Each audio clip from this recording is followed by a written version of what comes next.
Juste avant la pause, on parlait avec Lucie qui vit dans une situation d'itinérance présentement causée entre autres par la drogue. Et souvent, quand on parle de drogue, on stigmatise, que ce soit parce qu'on est dans la rue, à la maison, on a un problème de consommation. Souvent, ça vient avec un préjugé.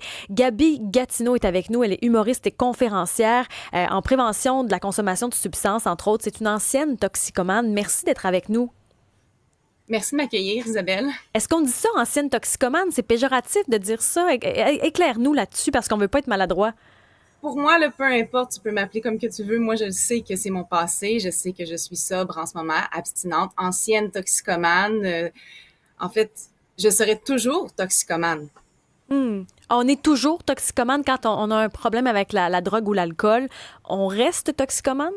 Oui, il faut que je reste dans la mentalité que je vais toujours être toxicomane parce que si un jour je me dis que je suis guérie, je vais recommencer à boire pensant que j'ai réglé mes problèmes. Mais en fait, ça va juste être une rechute très progressive. Alors, il faut tout le temps que j'ai peur de la maladie, que j'ai peur de reconsommer, parce que j'ai vu du monde qu'après 20 ans d'abstinence, ils ont rechuté pensant justement qu'ils étaient capables de recommencer.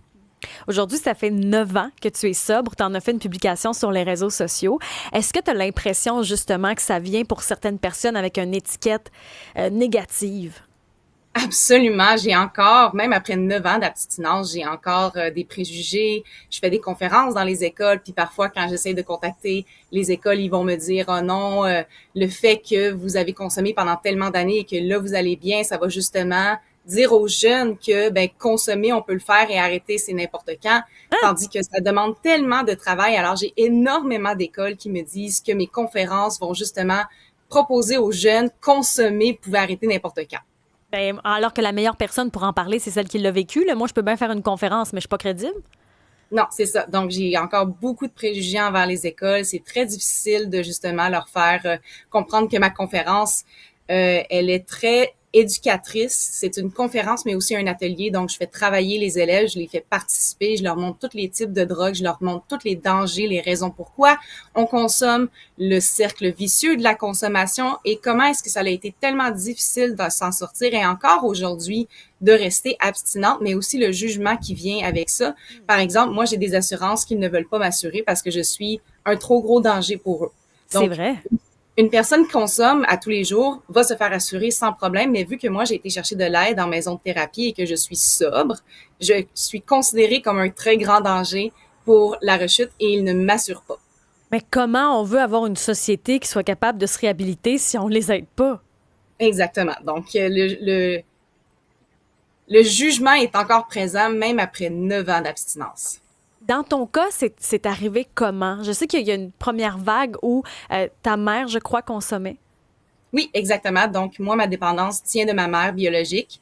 Elle a été une prostituée qui a consommé énormément de substances, dont la cocaïne, et elle est arrivée à l'hôpital sous cet effet-là, donc elle ne pouvait pas m'accoucher naturellement. Ça a été par césarienne, et moi, j'ai été un bébé sous la consommation, sous l'effet de la drogue, et j'ai eu énormément euh, de problèmes après ça. Donc, dans mon développement, j'étais un bébé très, très dur, qui était pas mou, qui vomissait énormément. Après ça, des troubles de comportement. J'ai eu la blessure de l'abandon, bien sûr, à cause de ma mère biologique qui m'a abandonnée, le fait que j'ai été adoptée à 2 ans.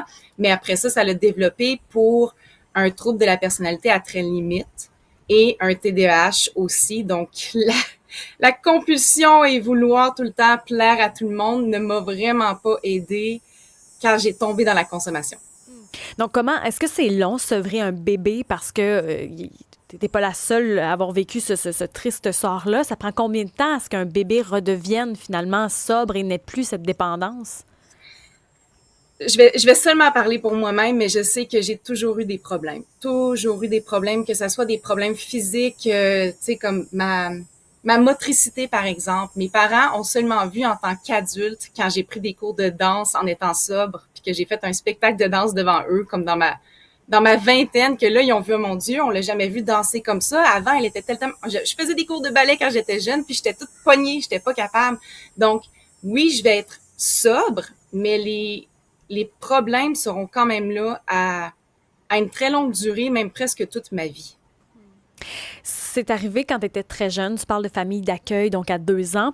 Mais par la suite, il y a pas eu une consommation tout de suite après, là. Ça est arrivé à l'adolescence, ça, le Oui, retour là, des c'est ça. substances. Exactement. Donc, c'est en... j'avais à peu près 16 ans. J'avais 16 ans, puis j'avais un très grand mal de vivre à l'intérieur. Je savais pas qui j'étais, d'où je venais, le fait que toutes mes sœurs, tu sais, j'en ai 5, j'ai 5 sœurs, puis moi, j'étais la seule adoptée, que toutes mes sœurs ressemblent à maman, papa, puis moi, je ressemble à personne.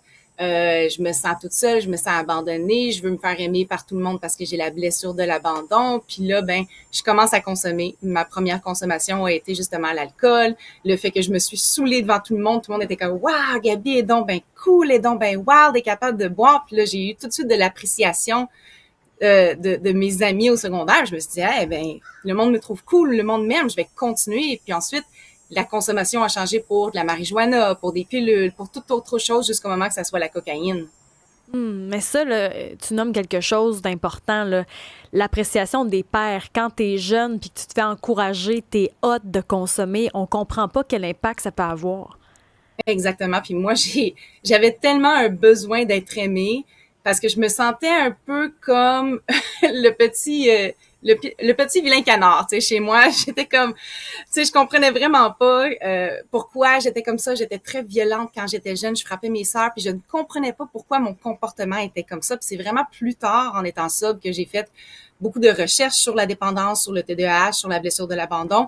J'ai été chercher justement beaucoup d'aide grâce à un psychologue aussi qui m'a recommandé énormément de livres. J'ai pu apprendre c'était quoi mes triggers, pourquoi que je me sens abandonnée, c'est quoi mon TDAH, c'est quoi mon trouble de la personnalité à très limite. Puis à partir de là, j'ai été capable de changer mon comportement. Mais ça l'a demandé énormément de persévérance et de travail de mon côté. C'est pas facile, là, c'est ça, là, parce que c'est des années de consommation. On a même vu des photos qui sont apparues sur Cube Télé, si vous y êtes, mais il y a eu une grande transformation physique aussi. Oui, oui. Puis je suis chanceuse, hein, parce que moi, si on voit le avant-après, oui, ok, j'avais beaucoup de boutons, mon nez était très enflé, je voyais même pas la lumière du soleil, c'était en été, sans plus. Puis j'étais très chanceuse de garder toutes mes dents. Tu sais, C'est maintenant vrai. aujourd'hui, je m'en occupe, je passe la soixantaire à tous les jours, je vais au dentiste à chaque 9 mois, mais tu sais, mes dents étaient en train de bouger et se déformer tranquillement. Et je suis très chanceuse aussi d'avoir gardé mon septum parce que lorsqu'on consomme énormément de cocaïne, le septum à l'intérieur, il fond. Alors moi, j'étais rendue à un point que je consommais tellement que je pouvais plus justement utiliser mon nez, donc j'étais rendue que je le fumais. Alors j'ai été capable d'arrêter en temps pour ne pas avoir autant de séquelles physiques dans mon visage. Septum, c'est une partie du nez, ça? C'est le cartilage qu'il y a justement entre les deux narines qui tient le nez. Alors, il y en a certaines personnes que le septum, le cartilage en avant, ici, qui est là, il va fondre, alors le nez va tomber. Il y en a que ça. T'as vu des gens autour de toi où c'est arrivé, ça? Oui, oui, il faut qu'ils fassent une greffe de peau, souvent à partir du crâne ici ou à partir d'ailleurs, puis ils vont justement avoir un petit peu de cheveux au bout du nez ici parce que c'est le bout du crâne. Alors, il y a beaucoup de vidéos, en fait, qu'on peut retrouver en ligne du monde qui témoignent d'avoir justement fait la chirurgie. C'est beaucoup de douleur, beaucoup de travail, mais qu'est-ce qui a fait en sorte qu'à un moment donné, tu as réussi à t'accrocher puis à te dire, hey, j'ai vécu ça, c'était l'horreur, mais tu sais, je réussis à m'en sortir? C'est ma famille. Comme on parlait justement, le groupe de famille, moi, j'ai eu la chance d'avoir une famille qui m'aime, qui m'a pardonné, qui a été là pour me soutenir. Parce que la journée que j'étais tannée et que j'ai essayé de me suicider à plusieurs reprises, ça marchait pas parce que je consommais tellement que la drogue me faisait plus rien. J'ai finalement été chercher de l'aide avec ma famille, puis ils m'ont accueilli à bras ouverts. Puis moi, je pensais pas qu'ils allaient m'accueillir, je pensais pas qu'ils allaient vouloir m'aider, mais enfin, quand j'ai été les voir, j'ai dit, maman, papa, j'ai besoin d'aide, j'ai besoin d'aller en maison de rétablissement. Puis ils ont dit, enfin, enfin. Tu sais, ils attendaient juste ça parce qu'ils ont tellement aidé, ils ont tellement essayé de m'aider que plus qu'ils m'aidaient, plus que je reculais. Plus que j'étais comme, ah, ben, vous pensez que je vaux rien. Ou tu sais, je prenais tout personnel, tout pour, ah, ben, je suis une droguée, ben, je vais vous montrer à quel point que je suis une droguée. Tu sais, moi, je le voyais beaucoup, je faisais beaucoup de confrontation dans ce sens-là.